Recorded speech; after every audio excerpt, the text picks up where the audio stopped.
Hey, you. Yes, you. What do you think of when you hear the word Nokia? We think of dinosaurs, right? Old phones that don't exist anymore. Or maybe you're one of those who thinks of the legendary 3310 and how it was so indestructible. That is somewhat true. Well, what if I told you that Nokia can be professional, classy, and sleek, in a way, while also remaining old and useful? You see, I don't blame you if you don't believe me. I didn't even believe myself until I came across the Nokia E series. Now, the E series can be described in one word: enterprise, which is what I thought the E stood for, but it doesn't have a proper meaning. And yet, the point I'm trying to get across is that Nokia E series was a phone that was elegant and quite ahead of its time. The specific E series I have with me is the Nokia E72. I'll be talking about the things I found in this phone and talk about the many features Nokia managed to nail on this phone. Now, I'll try to get into as much detail as I can about this phone and rank it on the 4 features I find interesting, potentially 5 if it deserves it. And without further ado, let's get into the rabbit hole of the Nokia E72. So, beginning with design. So, the design and proper build quality are not just equally as great on the E72, but it's even improved on from its predecessor, the E71.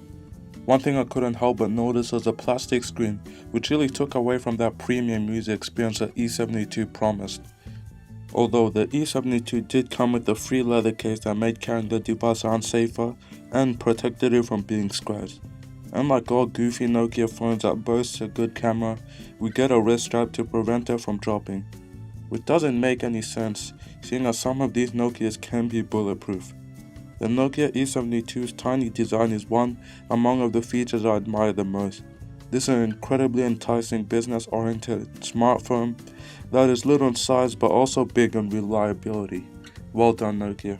So, the Nokia E72 keeps the E71's great keyboard and the buttons are easy to press.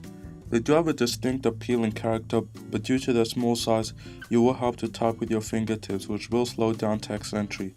Shortcuts to activate Bluetooth silent mode and the use of camera flash as a flashlight has been included by the manufacturer in the keyboard.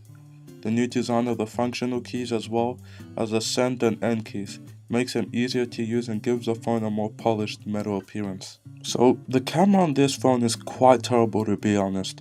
I mean, the phone was released back in 2009, which was not a camera era at all. Although what you see on paper versus practical is a completely different story. The E72 has a 5 megapixel sensor with apparent autofocus, LD flash, and a video camera that can shoot at 480p at 15 fps.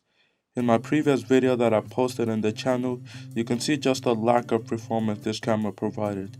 I mean, just imagine a phone made for people in the professional industry and you try to capture something that you found amazing or really interesting, and this is what the camera produced.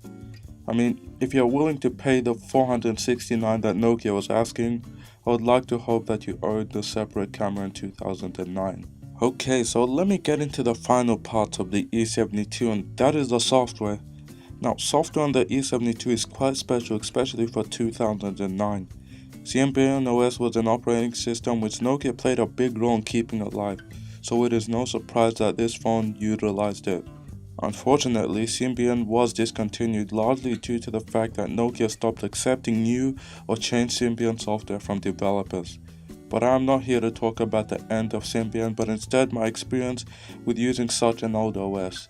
Now, I was never familiar with Symbian OS until I decided to research it, and I wasn't blown away by the performance at all.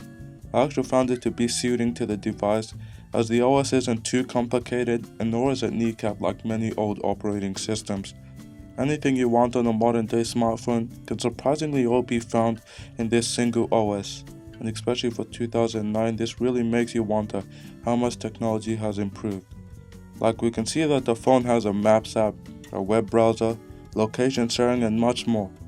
The OS would have been one of my favorite parts of the E72 as it does a good job of remaining presentable while also practical. So moving on to the summary of this phone. So the E72 is by no means a powerhouse.